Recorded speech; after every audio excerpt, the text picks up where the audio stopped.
Olá! A terceirização e a definição das novas regras movimentou a Câmara dos Deputados e foi muito discutido, polemizado, gerando até protestos em todo o país. Aqui em Contagem, um projeto que também aborda o tema esteve em pauta na semana passada e não houve consenso por parte dos vereadores. E para saber um pouco mais sobre os dois projetos, eu vou conversar com o advogado e professor de Direito Constitucional Felipe Mamed e também com a advogada e especialista em Direito do Trabalho, Marcele Mamed. Muito obrigada pela participação aqui na Contagem TV e no Diário de Contagem. Eu queria começar essa entrevista dando um parâmetro geral sobre os dois projetos, falando primeiramente do 4330 de 2004. O projeto de lei 4330 de 2004, veio com o objetivo de regulamentar a terceirização no Brasil. É importante pontuarmos que a terceirização já existe no Brasil e se dá quando há a contratação de trabalhadores por determinadas empresas através de outras empresas. Tá? O projeto de lei, atualmente, a terceirização é permitida em serviços específicos, como vigilância, conservação e limpeza ou atividades meios das empresas. O projeto visa a permissão de se terceirizar todas as atividades da empresa, inclusive a atividade fim. Aqui em Contagem, esse projeto de lei que também aborda o tema da terceirização, é isso mesmo?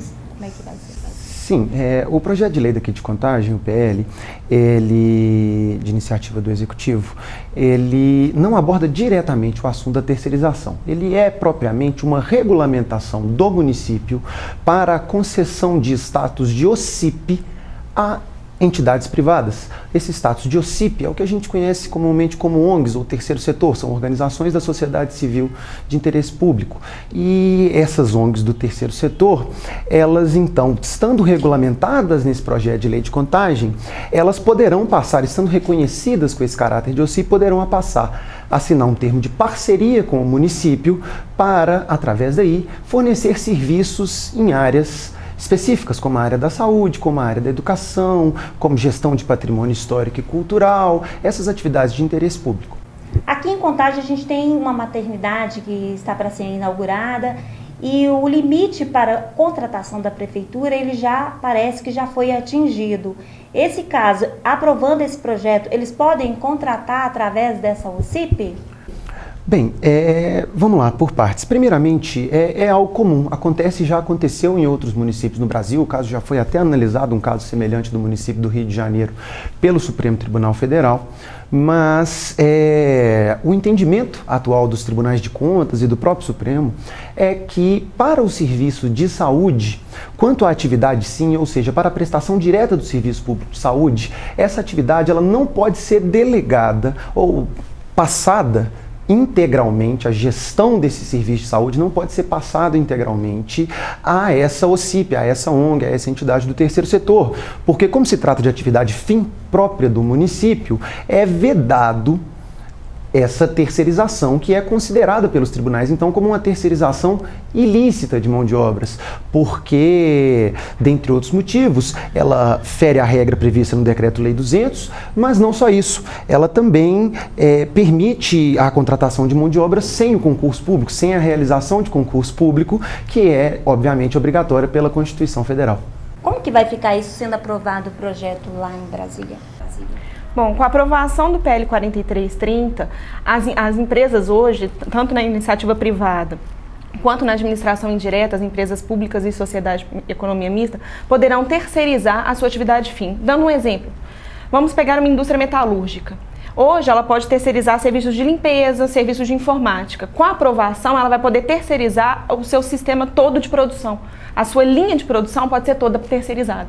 Felipe, nesse caso, Contagem, aprovando esse projeto, ele não pode estar tendo um problema futuro por causa da lei de responsabilidade fiscal?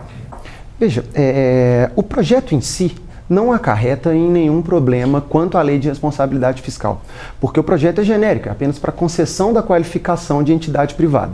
Se essa concessão de qualificação e essa parceria entre o município e a entidade for utilizada indevidamente, como, por exemplo, para terceirização da atividade fim do município, no serviço de saúde, vamos dar um exemplo, para gestão do Serviço Municipal de Saúde através dessa ONG, aí isso pode sim gerar um problema, porque o Supremo Tribunal Federal já considerou que o serviço de saúde não pode ser integralmente passado, a gestão desse, para essas entidades.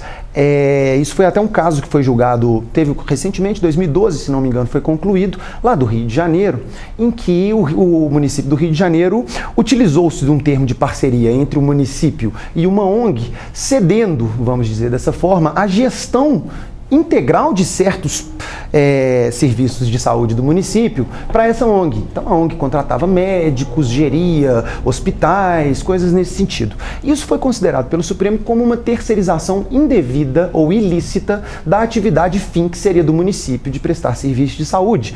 Quando isso é considerado, primeiro que o contrato não pode prosseguir, é óbvio, e tem sim, como você apontou, um impacto na lei de responsabilidade fiscal. Por quê? Via de regra, os funcionários dessas entidades que terceirizam, né, essas entidades do terceiro setor, os funcionários deles não são contabilizados como despesa de pessoal pelo ente público.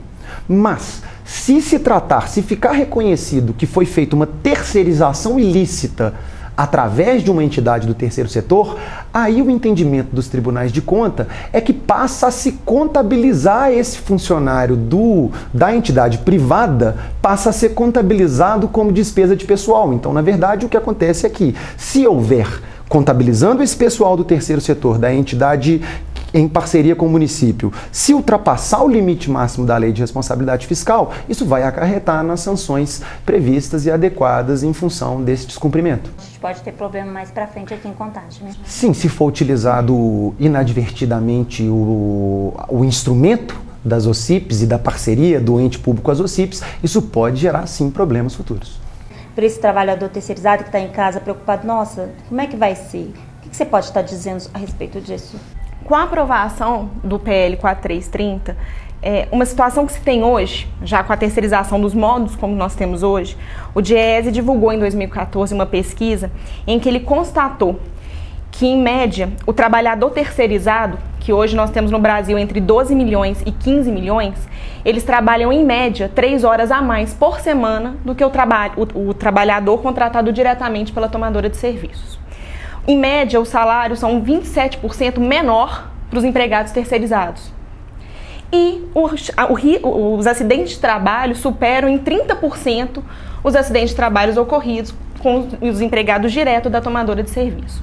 Com a aprovação do PL 4330 da forma como está, ou seja, permitindo uma terceirização de 100% da atividade empresarial, não havendo fiscalização e nenhum comprometimento maior do legislativo no cumprimento da obrigação trabalhista, eu acredito que possa se precarizar, se tornar pior a condição de trabalho para o trabalhador hoje. Por quê?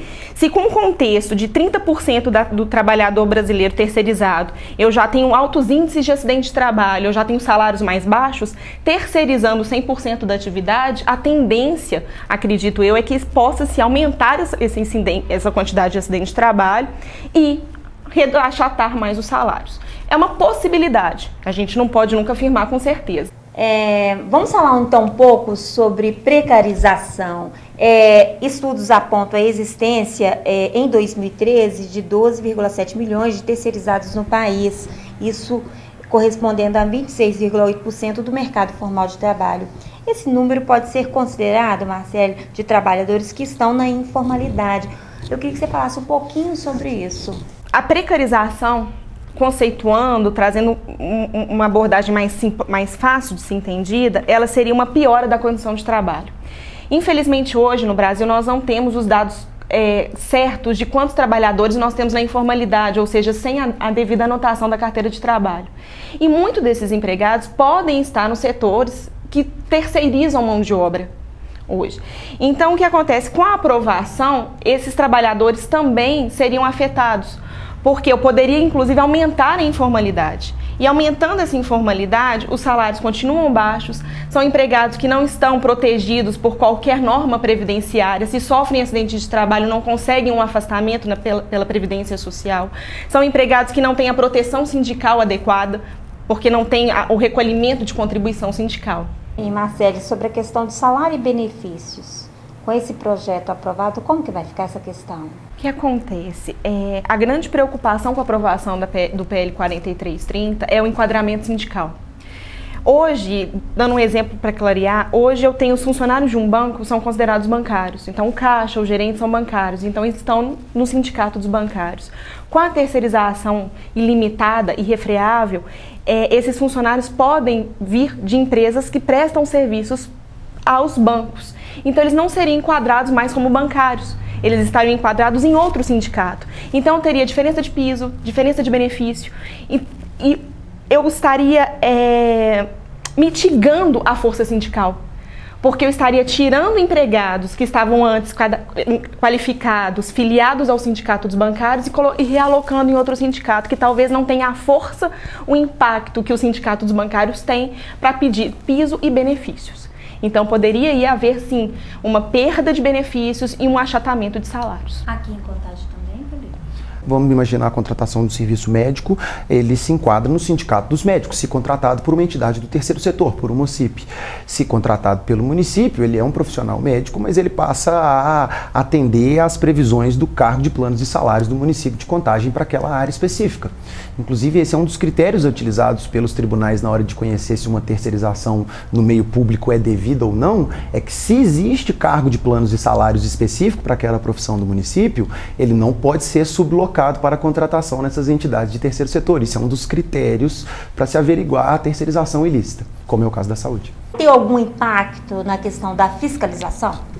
Sim.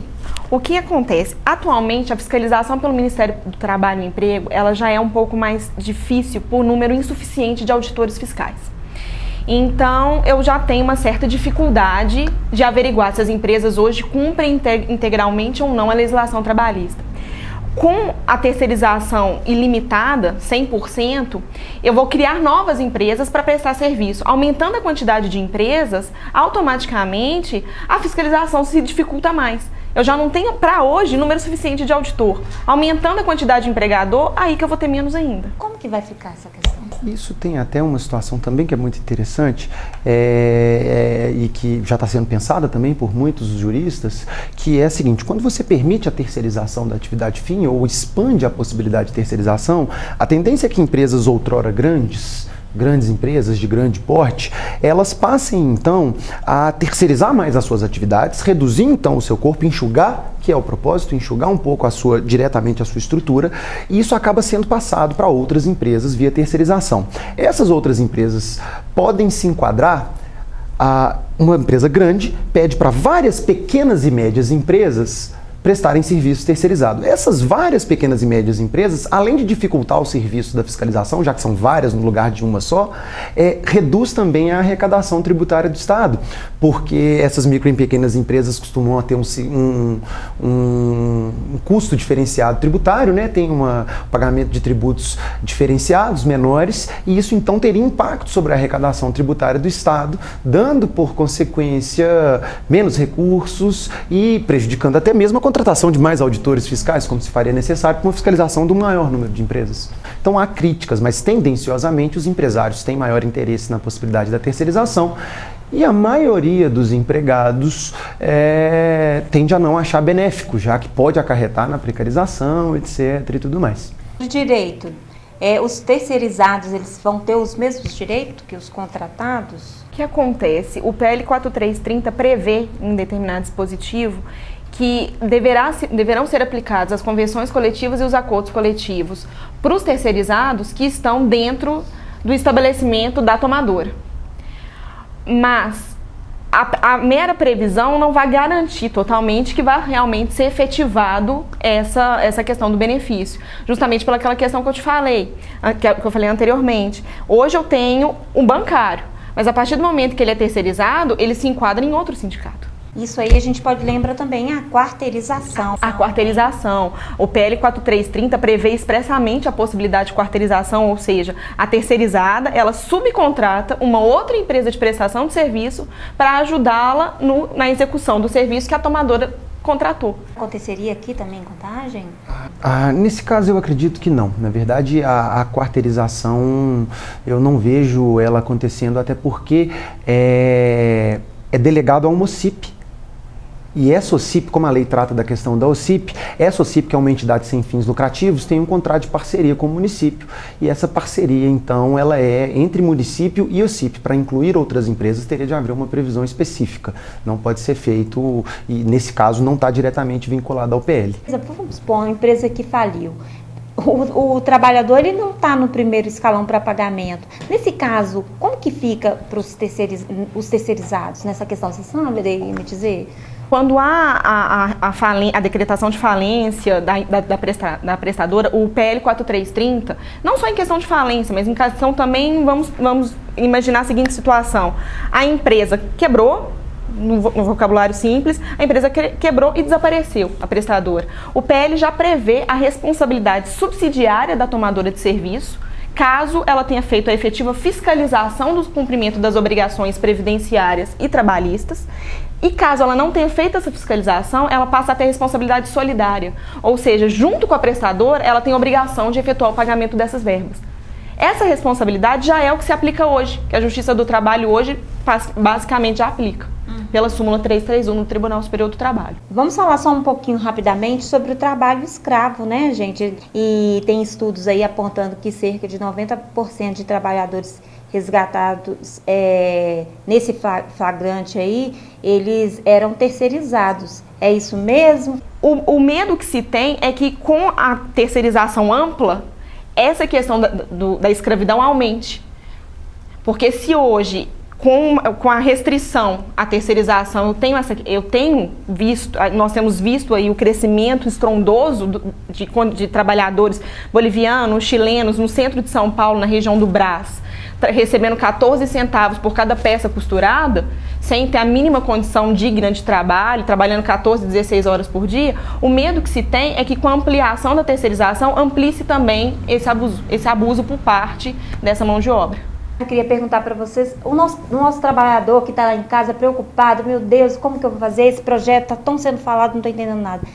Ele pode ficar tranquilo? Eu queria que você falasse um pouquinho sobre isso e eu queria que você falasse dentro da sua especialidade também, o que você diria para o trabalhador? Conversa com você, Marcelinha. A princípio, eu diria que o trabalhador pode ficar tranquilo, porque o trâmite do processo legislativo agora é demorado. A Câmara aprovou o texto base, ela ainda tem que aprovar todos os destacamentos, depois eu tenho que ir para a aprovação do Senado, para só então, sendo aprovado pelo Senado, ir para a presidência, que pode vetar ou aprovar. Vetando, ele vai voltar para a análise do veto presidencial. Então é um trâmite mais longo. O trabalhador, por enquanto, ele pode ficar tranquilo, não quer dizer que a terceirização foi 100% aprovada, não, ainda está em análise pelo Congresso. Tá? Ele pode ficar tranquilo. Se ela vier a ser aprovada e sancionada pela Presidência da República, ainda há mais uma etapa que pode ser viabilizada, que é a discussão perante o Supremo Tribunal Federal, o Poder Judiciário. E lá no Poder Judiciário, a Constituição é muito clara quanto à obrigatoriedade de realização de concurso público para contratação pelas empresas. Não é garantido que o Supremo daria uma interpretação dessa forma, mas ele pode muito bem, então, vetar essa contratação através de terceirizada, se isso consubstanciar-se em desvio da norma constitucional de exigência dos concursos. Muito obrigada pela entrevista, obrigada pela audiência e até a próxima.